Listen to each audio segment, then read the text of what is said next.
Bonjour à toutes et à tous, bienvenue en direct du gymnase Henri Chotard pour un nouvel épisode de On prépare le match avec Quentin Buffard. Et ce week-end, enfin cette semaine Quentin, on prépare un déplacement du côté de Lyon, chez les Espoirs de Lyon. Un match toujours un petit peu particulier. Est-ce que tu peux nous en dire un peu plus sur cette rencontre à venir ? Oui, c'est vrai que c'est un petit peu particulier parce que c'est un match qui est proche de chez nous, face à une équipe qui a des jeunes joueuses prometteuses et talenteuses.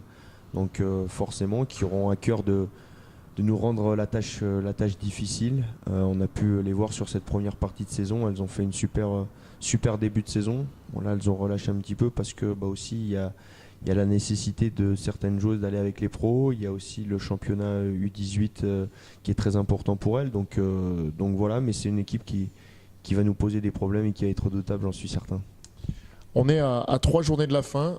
Tu as 2 victoires d'avance sur la 3e place. Pardon. Donc 6 victoires il y a ce week-end. Ça veut dire qualification assurée pour les playoffs, c'est ça hein ?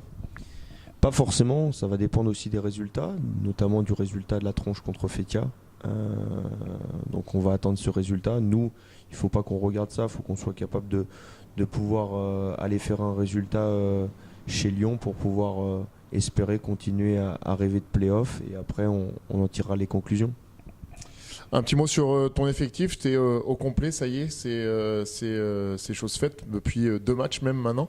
Ça change la donne dans ton effectif de pouvoir compter sur tout le monde ? Oui, quand on a à disposition les 9 joueuses plus la jeune du centre de formation qui vient compléter l'effectif, effectivement c'est un vrai plus. C'est dans ce sens-là qu'on avait bâti un petit peu cette équipe. Donc oui, je suis très très heureux de pouvoir retrouver l'ensemble de l'effectif, même si durant la semaine il y a toujours 2-3 petites blessures, mais ça fait partie du jeu et il faut qu'on soit capable de pouvoir monter en puissance. Le match sera forcément en ouverture de cette journée à 17h. J'imagine que tu auras une oreille bien avisée sur la rencontre BCTM Fétia, enfin Fétia BCTM même, qui est capitale pour toi pour l'accession au play-off et puis potentiellement pour l'adversaire qui sera avec toi aussi en play-off. Oui, déjà on va se concentrer sur notre match puisque tu l'as dit, on joue en ouverture, donc on va vraiment être focus sur ce match et bien le préparer pour pouvoir aller faire un résultat comme je l'ai dit, mais effectivement oui, après je serai attentif aussi à ce résultat-là parce que c'est nos poursuivants et qu'à un moment donné ça peut avoir des incidences sur la fin de championnat pour nous. Une petite dernière question sur l'adversaire, tu en as parlé, une équipe un petit peu particulière, composée de jeunes, voire de très jeunes joueuses. Comment tu envisages et comment tu prépares un match contre une équipe un petit peu différente ? Qu'est-ce qui change par rapport à une équipe classique de NF1 ? Déjà, les jeunes auront vraiment à cœur de vouloir essayer de battre le leader de la poule. Ça, c'est une certitude.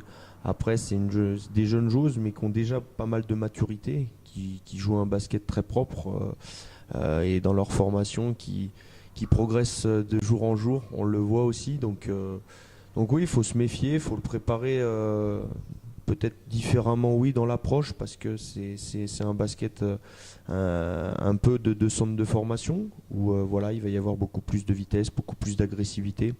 Donc à nous d'être prêtes pour ce match et de faire en sorte, en tout cas, que mes joueuses soient à la hauteur sur le début de la rencontre. Début de la rencontre, une petite particularité pour tout le monde, pour bien le préciser, c'est 17h15, 17h30 ? 17h15, c'est ça. Eh ben, merci Quentin pour cette préparation. Et puis nous, on se retrouve justement samedi à 17h15 en direct du gymnase Mado Bonnet de Lyon. N'hésitez pas, si vous êtes dans les parages, bien entendu, à venir voir cette rencontre qui va valoir cher dans cette fin de saison.